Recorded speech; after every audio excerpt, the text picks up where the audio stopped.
Hello viewers, আসসালামু আলাইকুম। সবাই কেমন আছেন? আলহামদুলিল্লাহ, আমিও ভালো আছি। চলুন আপনাদের সাথে আজকে আমার সকালের ব্লগটা শেয়ার করি। যেহেতু বাইরে একটু বৃষ্টি বৃষ্টি পড়ছে, তো চিন্তা করলাম সকালেই একটু খিচুড়ি করে নিই।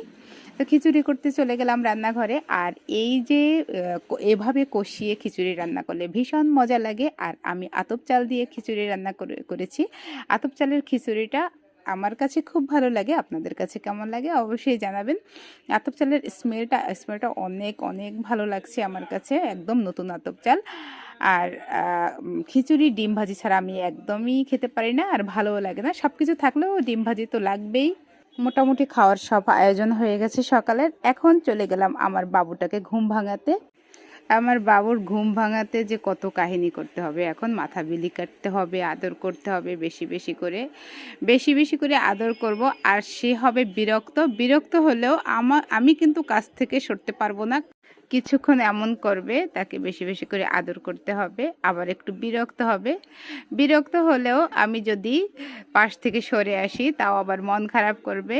আর এমন করে আদর করে উঠালে তার বেশি ভালো লাগে। আর ঘুম থেকে উঠে যদি মাকে না দেখে তাহলে নাকি তার ভীষণ মন খারাপ হয়ে যায়, মেলা কান্না করতে ইচ্ছে করে। সব শেষে খাবার চলে এলো, ডিম ভাজি আর মাছ ভাজি, শুকনো মরিচ, আর এই যে সাথে আছে একটু আচারের তেল, বোম্বাই ঝাল, তেঁতুল, আম, রসুন বেশি করে দিয়ে আচার তৈরি করেছি। এভাবে আচার তৈরি করলে বেশ স্মেলটা অনেক ভালো আসে, অনেক ঝাঁঝালো একটা স্মেল আসে, আর খেতেও দারুণ লাগে খিচুড়ির সাথে। এমন আচারের তেল, এমন আচার খেতে আমার তো ভীষণ ভালো লাগে। আপনাদের কেমন লাগে অবশ্যই জানাবেন। আর এই খিচুড়ির সাথে যদি একটু পেঁয়াজ থাকে, আমার তো কাঁচা পেঁয়াজ খেতে মেলা বেশি ভালো লাগে। তো কাঁচা পেঁয়াজ খাওয়াটা জানি একটু বদ অভ্যাস, কিন্তু তারপরও আমি খাই। বিশেষ করে খিচুড়ির সাথে তো আমার থাকেই, আর পান্তা ভাত যখন খাই তখনও থাকে।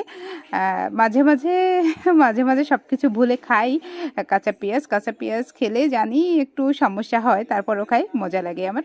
এই ছিল সকালের আয়োজন আমার। সবাই ভালো থাকবেন, সুস্থ থাকবেন। সবাইকে আল্লাহ হাফেজ।